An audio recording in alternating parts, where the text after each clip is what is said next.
Hello મિત્રો, welcome back to hunt UPSC GPSC ચેનલમાં. તો આ પ્રિલિમ પહેલા છે ને તમારા માટે લાસ્ટ વિડીયો છે. હવે જે વિડીયો આવશે ને પ્રિલિમ પછી ડાયરેક્ટ મેન્સનો વિડીયો આવશે. ઓકે, તો આ વિડીયોમાં આપણે શું વાત કરશું કે પેપર કેવું આવશે, કેવી વાતોને આપણે ધ્યાનમાં રાખવાનું છે, કઈ કઈ મિસ્ટેક આપણે નથી કરવાની, કેટલા પ્રશ્નો અટેમ્પ્ટ કરવાના છે, પેપરમાં શું ધ્યાન રાખવાનું છે ને મેન આપણે એ બાબતો જોવાની છે. બરોબર ને? તો આપણે એક બાય એક જોઈ લઈએ.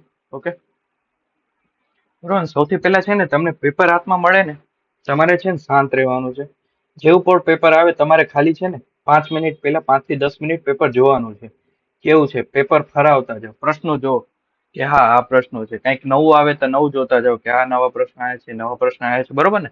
200 ક્વેશ્ચન જોઈ જાઓ તમે. ત્યાં આગળ શું કે તમારા મગજમાં એક છપાઈ જાય કે હા બરોબર અહીંયા આગળ આવા પ્રશ્નો છે. ત્યાં આગળ પણ જોઈ લો કે પોલિટી સેક્શન કે આ બધા ઇકોનોમી સેક્શન ક્યાંથી સ્ટાર્ટ થાય છે તમારો. અને શું કરવાનું જ્યારે તમે સ્ટાર્ટ કરો ને પેપર ત્યારે એવું નહીં કે હંમેશા પહેલા ક્વેશ્ચન થી જ કરવાનું, એવું નહીં. તમારા ફેવરેટ ક્વેશ્ચન થી ચાલુ કરવાનું. જેમ કે મારું છે, હું પોલિટી થી કરું છું, તો તમારે પોલિટી થી સ્ટાર્ટ કરવાનું. એ ભલે ને ભલે 151મો પ્રશ્ન હોય કે ડાયરેક્ટ 200મો ક્વેશ્ચન હોય. ઓકે, તમારે સ્ટાર્ટ હંમેશા તમારા ફેવરેટ સબ્જેક્ટ થી જ કરવાનું, મનગમતા વિષયથી. બરોબર ને? પછી ઓએમઆર છે ને તમારે બે રીતે ફિલ કરવાની. પહેલા શું કરવાની કે જ્યારે તમે એકદમ કોન્ફિડન્સ છો ક્વેશ્ચનમાં કે આ મને ખબર જ છે કે આ જ આવશે, તો ઈ છે ને ત્યાં ફિલ કરી નાખો. કેમ કે છે એન્ડમાં છે ને પછી જલ્દીમાં માણસો ભૂલ કરી નાખે છે. તો આપણે એવું નથી કરવાનું. જે એકદમ 100% કોન્ફિડન્સ છો ને ક્વેશ્ચનમાં એમાં ફિલ જ કરી નાખો. બરોબર? પછી જે બિલકુલ નથી આવડતા એમાં તુક્કા મારતા જ નહીં, સીધું ઈ પૂરી ના આવજો. તુક્કા તો બિલકુલ ન મારજો. કેમ કે જેટલા તુક્કા મારશો ને એટલા માઇનસ વધુ થશે તમારા. પછી તમારે છે ને જેટલા પણ 50-50માં તમે આવીને અટકો ને બધા અટેમ્પ્ટ કરવાના છે. એ તમે આ મોકમાં બધી પ્રેક્ટિસ કરી જશે. ઓકે, ને પૂછે છે કે અટેમ્પ્ટ, મને ઘણા જણા પૂછતા હતા કેટલા અટેમ્પ્ટ કરવાનું. એ જો અત્યારે કહી ન શકાય, પેપર કેવું આવે એના ઉપર ડિપેન્ડ કરે છે. બરોબર ને? આપણે છે ને એક સેફ સ્કોર તરફ જવાનું છે.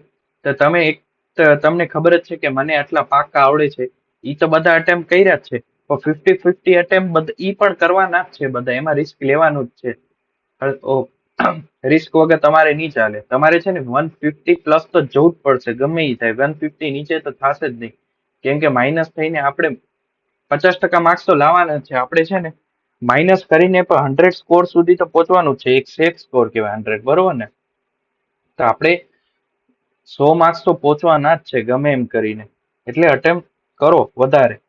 હું કેટલું કહું છું, 160 આજુબાજુ કરો તો વાંધો ના આવે. મેં એક્ઝામ દીધી હતી ત્યારે હું 200માંથી કેટલા કરતો, 200માંથી સમજો ને કે હું 170, 175 જેવો ક્વેશ્ચન જેવું પેપર એના ઉપર ડિપેન્ડ કરે છે. બરોબર? પછી હંમેશા ધ્યાન રાખજો, પેપરમાં તમારે હંમેશા ફોકસ રહેવાનું છે. જરાય ધ્યાન ભટકવા દેતા નહીં. ધ્યાન ભટક્યું ને તો એવું થશે કે નજર હતી એ દુર્ઘટના ઘટી. બરોબર ને? હંમેશા ફોકસ રહ્યો. એક લાઈન વાંચો. એવું નહીં કે તમે નથી વાંચ્યું ને તમે નીચે ઓપ્શનમાં પછી જવાબ બીજું કંઈક આપી દીધું, પછી ઘરે આવીને ખબર પડે છે કે અહીંયા નથી લખ્યું ને મેં જવાબ લખ્યો તો એ છે થી આપ્યો હતો. તો એ ખોટી વાત છે. વાંચવાનું કે એમ પૂછે કે આ સાચું નથી, તો એના ઉપર રાઉન્ડ કરી દેવાનું. આખું પેપર આખું ક્લીન હશે ને તો એ કોઈ જોવાની કે બાબા પેપર તે ક્લીન રાખ્યું. ચિત્રી નાખો. જ્યાં આગળ તમને ઇમ્પોર્ટન્ટ વન દેખાય ત્યાં રાઉન્ડ કરો, લીટી કરી નાખો. બધું એવી રીતે પેપરને ચિત્રી નાખજો, પણ તમને એ ખબર પડવી જોઈએ. ને જે ક્વેશ્ચન તમને ખબર છે કે નથી જ આવડતો ને એના ઉપર તમે છે ને ડાયરેક્ટ ચોકડી જ મારી દેજો. ને જે 50-50 છો ને એ પહેલા જ રાઉન્ડમાં છે ને તમે રાઉન્ડ કરી દેજો. એટલે પછી તમને ગોતવામાં મુશ્કેલી ના થાય. તમને ખબર પડે કે હા રાઉન્ડ કરેલો છે એટલે મારે અટેમ્પ્ટ કરવાનો છે, 50-50 ઉપર અટકેલો છું. ઓકે, ને કઈ મિસ્ટેક નથી કરવાની. કોન્ફિડન્સ તો રહેવાનું છે. હંમેશા કોન્ફિડન્સ થી જજો. કોન્ફિડન્સ તમારો અંડર કોન્ફિડન્સ થી પણ ન જતા અને ઓવર કોન્ફિડન્સ પણ ન જતો. તમે એમ જશો ઓવર કોન્ફિડન્સમાં જશો કે હા મને બધું આવડે, પેપરમાં છે ને બધી ટાઈમ થઈ જાય. મારો અનુભવ કહું છું. હું ભલે ઓવરમાં તો નથી ગયો, હું હંમેશા અંડરમાં જ ગયો હતો કે ભાઈ નથી થયું પેપરમાં આવડી જાય છે.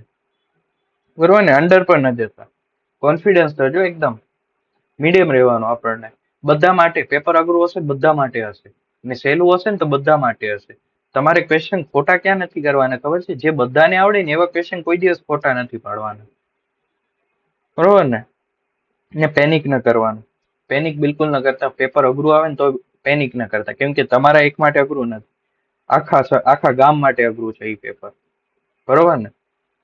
ને તમે હું મારી સાથે જોડાવા માંગો છો આગળ મેન્સ માટે કે આપણે આગલા વર્ષની તૈયારી માટે, તો હું સ્પેસિફિક અમુક લોકોને ભેગા કરીને હું 10-15 જણાને લઈને એક ઇનિશિયેટિવ ચાલુ કરીશ, ફ્રીમાં જ છે. તો ટેલિગ્રામમાં જોડાઈ જજો જરૂર. આ ટેલિગ્રામ નામ છે, હું લિંક ડિસ્ક્રિપ્શનમાં પણ નાખી દઈશ. વિડીયો જોવા માટે થેન્ક યુ.